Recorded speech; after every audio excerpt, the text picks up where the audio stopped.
नमस्कार। आज हम संघ लोक सेवा आयोग यानी यूपीएससी के एक बहुत बड़े बदलाव पर बात कर रहे हैं। हाँ, ये जो नया ऑनलाइन आवेदन पोर्टल शुरू हुआ है 28 मई 2025 से। उसकी बात। बिल्कुल। और हमारे पास जो जानकारी है वो सीधे यूपीएससी के ही दस्तावेज upsc-new-portal.pdf पर आधारित है। अच्छा। तो हमारा मकसद है कि जो यूपीएससी उम्मीदवार हैं उनके लिए आवेदन प्रक्रिया में ये जो अहम मोड़ आया है उसे थोड़ा गहराई से समझें। बिल्कुल, ये जानना बहुत जरूरी है उनके लिए। सबसे बड़ी बात इसमें ये लग रही है कि अब यूपीएससी की सभी परीक्षाओं के लिए सिर्फ एक प्रोफाइल से आवेदन हो जाएगा। हाँ, ये काफी बड़ा कदम है। इससे पूरी प्रक्रिया काफी सरल हो जानी चाहिए। तो चलिए इस पर विस्तार से बात करते हैं। बिल्कुल।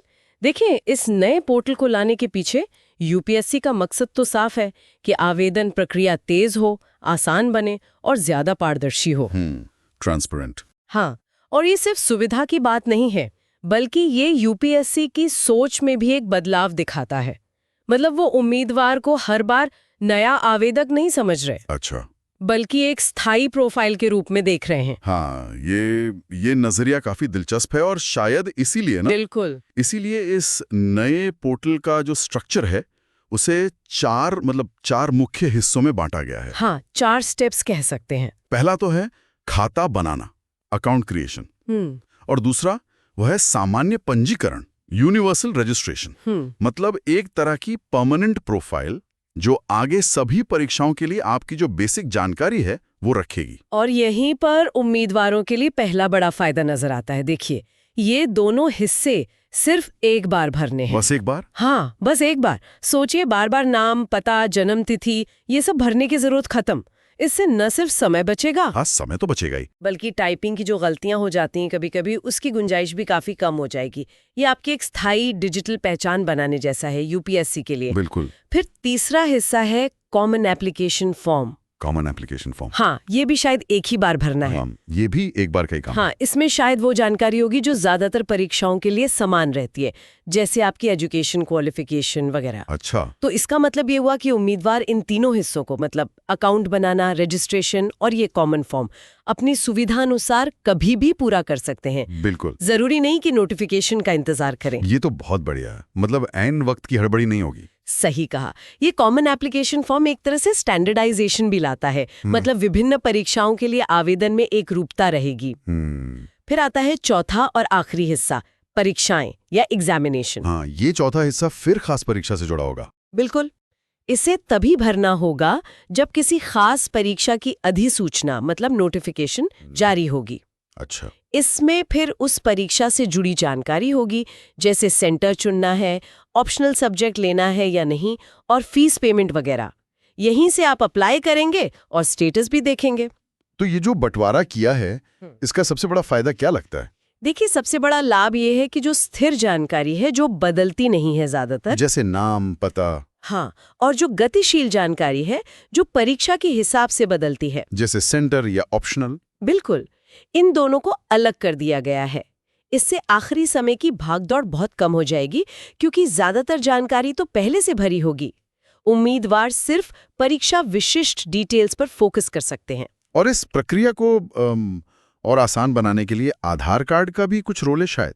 ये अनिवार्य शब्द शायद इस्तेमाल नहीं हुआ है, लेकिन दृढ़ता से प्रोत्साहित किया गया है। आधार का महत्व सिर्फ तेज वेरिफिकेशन नहीं है, ये भविष्य की सभी यूपीएससी परीक्षाओं के लिए एक स्थायी और एकीकृत रिकॉर्ड बनाने में मदद करेगा। अच्छा, एक तरह का परमानेंट लिंक। हाँ, इससे पहचान की प्रामाणिकता बढ़ती है और प्रक्रिया में एक सिक्योरिटी लेयर भी जुड़ती है। आयोग का जोर तेज और भरोसेमंद पहचान सत्यापन पर है और आधार इसमें कारगर है। यहाँ एक बात साफ करना बहुत जरूरी लगता है, वो जो पुरानी वन टाइम रजिस्ट्रेशन प्रणाली थी, ओटीआर। हाँ, ओटीआर। वो अब मान्य नहीं है ना? नहीं, बिल्कुल नहीं।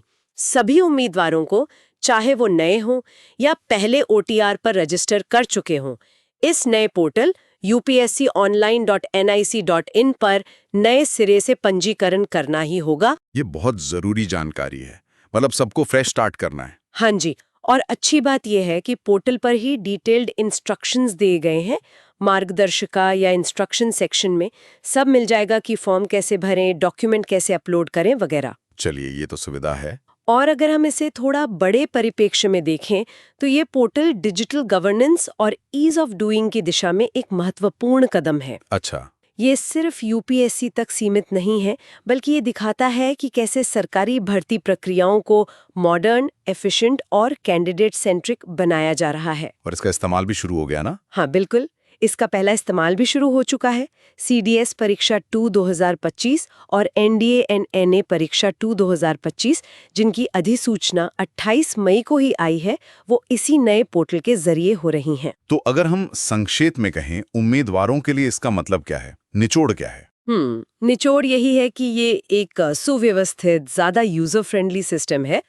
इसे डिजाइन ही इसलिए किया गया है ताकि आवेदन प्रक्रिया का बोझ कम हो। हाँ, वो जो टेंशन रहती थी फॉर्म भरने की। बिल्कुल, ताकि उम्मीदवार अपना ध्यान परीक्षा की तैयारी पर बेहतर तरीके से लगा सकें। सही बात है।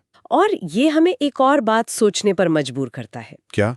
कि ये जो एकीकृत डिजिटल प्रोफाइल की तरफ बढ़त है, ये भविष्य में कितना व्यापक हो सकता है। क्या हम जल्द ही दूसरी सरकारी भर्तियों में या शायद नागरिक सेवाओं में भी इसी तरह के integrated one nation one profile जैसे सिस्टम देखेंगे? ये वाकई एक बड़ा सवाल है। हाँ, ये निश्चित रूप से एक दिलचस्प संभावना है जिस पर आगे नजर रखनी होगी।